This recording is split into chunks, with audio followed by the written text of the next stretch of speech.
सुरक्षित भी है और सम्मान भी प्राप्त कर रहा है। हमने उत्तर प्रदेश के अंदर व्यापारी कल्याण बोर्ड के माध्यम से हर व्यापारी को 10 लाख रुपए की एक सुरक्षा बीमा का कवर भी दिया है और उसको आश्वस्त किया है, हम आपकी सुरक्षा का इंतजाम करेंगे, आप अपने व्यवसाय को बढ़ाएंगे। आज उत्तर प्रदेश में नौजवान को कार्य मिल रहा है, 6.5 लाख से अधिक नौजवान हमने नौकरी दी है और कभी आपने देखा होगा 7,200 से अधिक पुलिस भर्ती की परीक्षा संपन्न हुई है। याद करिए 7,000। दोस्तों एक साथ कितने नौजवान भर्ती होंगे यूपी पुलिस में?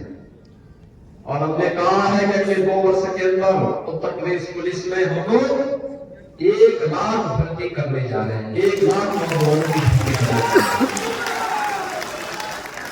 2 लाख सरकारी नौकरी देने जा रहे हैं। आप कोई भेदभाव नहीं होगा युवा के साथ, कोई भेदभाव नहीं कर सकता, क्योंकि सरकार ने पहले कहा है कि भ्रष्टाचार और भ्रष्टाचारियों के खिलाफ, अपराध और अपराधियों के खिलाफ हमारी 0 टॉलरेंस है और 0 टॉलरेंस की नीति के तहत हम कार्य करेंगे। प्रदेश सरकार की सुरक्षा और कानून व्यवस्था की बात जो बेहतर स्थिति हमने प्रस्तुत किया, परिणाम क्या है? आज देश का और दुनिया का हर बड़ा निवेशक उत्तर प्रदेश में निवेश करने के लिए आ रहा है।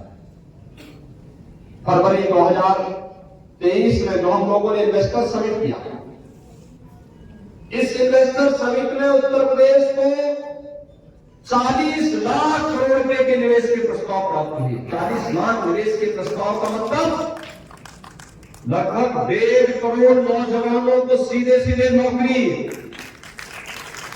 ये नौजवान पहले नौकरी ढूंढने के लिए मुंबई जाता था, बेंगलुरु जाता था, चेन्नई जाता था, हैदराबाद जाता था, अन्य जगहों पर जाता था, दुनिया के अंदर कार्य ढूंढता था।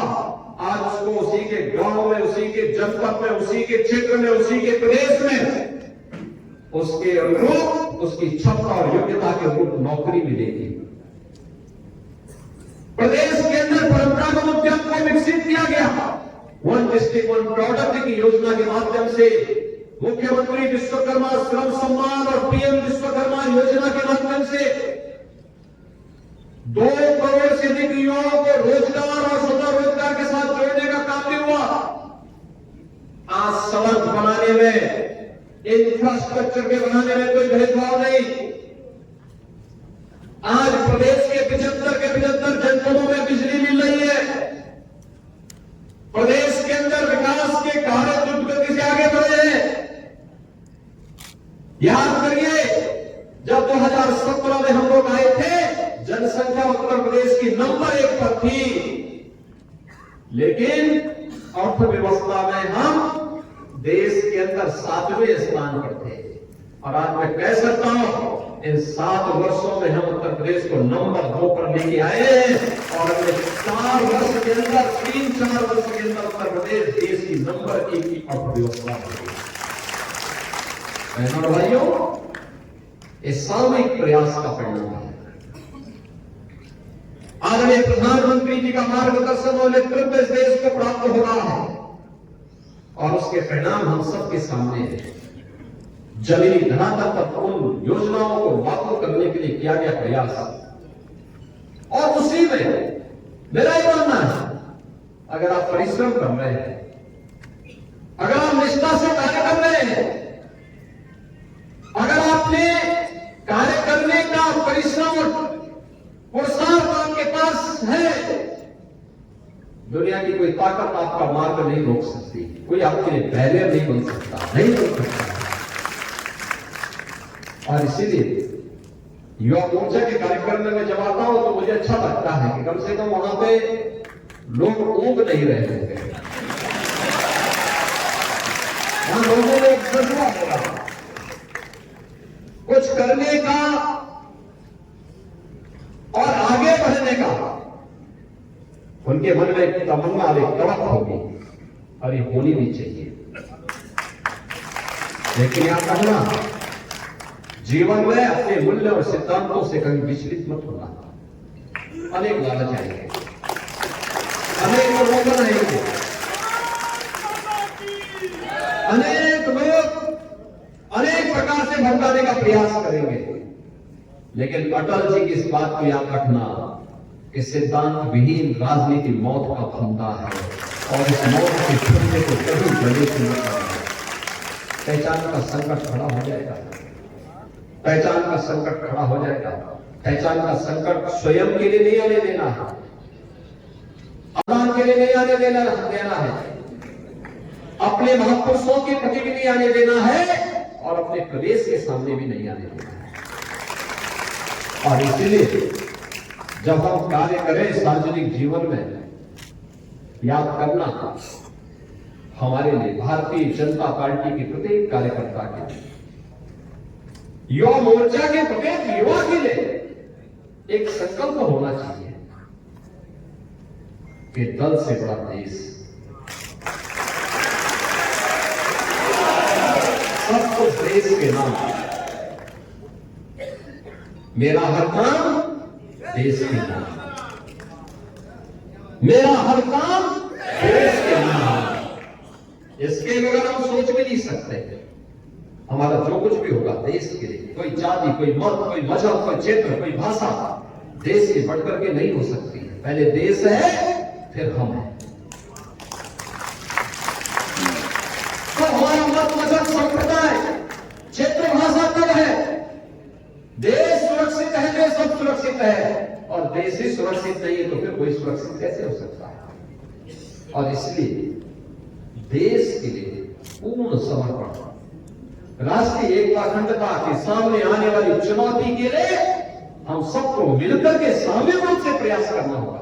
आप देख रहे होंगे किस किस प्रकार की अफवाहें फैलाई जा रही है, कैसे कैसे खड़े हो रहे हैं, कैसे कैसे गुमराह करने वाली बातें हो रही है।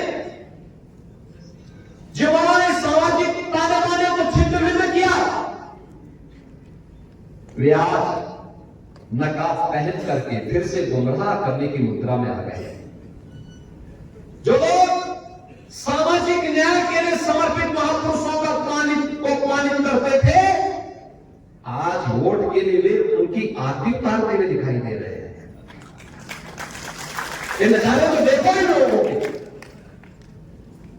आखिर यही समाजवादी पार्टी है, कौन नहीं जानता इनके चेहरे को? आखिर यही कांग्रेस है जिसने देश के अंदर सर्वाधिक समय तक शासन किया, और इनके कारनामों से कौन नहीं जानता है? बाबा साहब भीमराव अम्बेडकर का सर्वाधिक अपमान इन्होंने किया, लोगों सरदार वल्लभ भाई पटेल का अपमान इन्होंने किया। इन महापुरुषों को भारत रत्न नहीं मिलने पाए, इसके लिए एड़ी चोटी लगाई। ऐसे लगता था जैसे भारत रत्न पर एक परिवार का एक अधिकार हो गया हो, उसी परिवार के सारे लोगों को मिलना चाहिए, बाकी किसी और को नहीं मिलना चाहिए। बहनों और भाइयों, जब भी इनको मौका मिला, कांग्रेस और समाजवादी पार्टी तथाकथित धर्मनिरपेक्ष दलों को जब भी इनको मौका मिला, उन्होंने देश की कीमत पर राजनीति की है। यही अंतर है, ये देश की कीमत पर राजनीति करते हैं, हम लोग देश के लिए राजनीति करते हैं।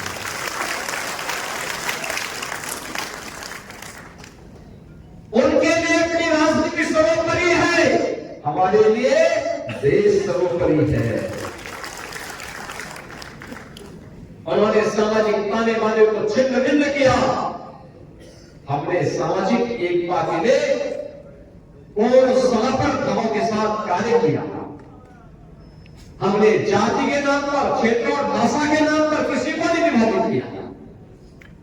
प्रधानमंत्री मोदी जी ने पिछले 10 वर्ष के अंदर देश को जो कुछ भी दिया, उन्होंने ये नहीं कहा कि मैं इस जाति को दूंगा, इस क्षेत्र को दूंगा, इस योजना का लाभ केवल इस वर्ग को मिलेगा। उन्होंने तो एक ही मंत्र दिया देश को, और मंत्र था सबका साथ, सबका विकास। सबका साथ और सबका विकास का ये मंत्र भारत के वैदिक मंत्र का ही एक रूपांतर जिसमें भारतीय ऋषि कहता है सर्वे भवन्तु सुखिनः सर्वे सन्तु निरामयाः। बहनों और भाइयों, यही तो भाव है जिसको लेकर के आज युवा मोर्चा को फिर से आगे आना है। और मुझे प्रसन्नता है युवा मोर्चा लगातार अपनी युवा ऊर्जा के बल पर दम पर इस कार्यक्रम को, इस अभियान को आगे बढ़ाने का काम करना है, लगातार कार्य करना है। मैंने 2022 की विधानसभा चुनाव के दौरान देखा युवा मोर्चा अलग अलग स्थानों पर अपनी रैली के माध्यम से, कार्यक्रमों के माध्यम से युवा चेतना को जागरूक करने के लिए निरंतर प्रयास किया, लगातार हर अभियान का हिस्सा बनता रहा। अभी हर घर तिरंगा कार्यक्रम में लखनऊ में भी मुझे युवा मोर्चा के कार्यक्रम के साथ जुड़ने का अवसर प्राप्त हुआ।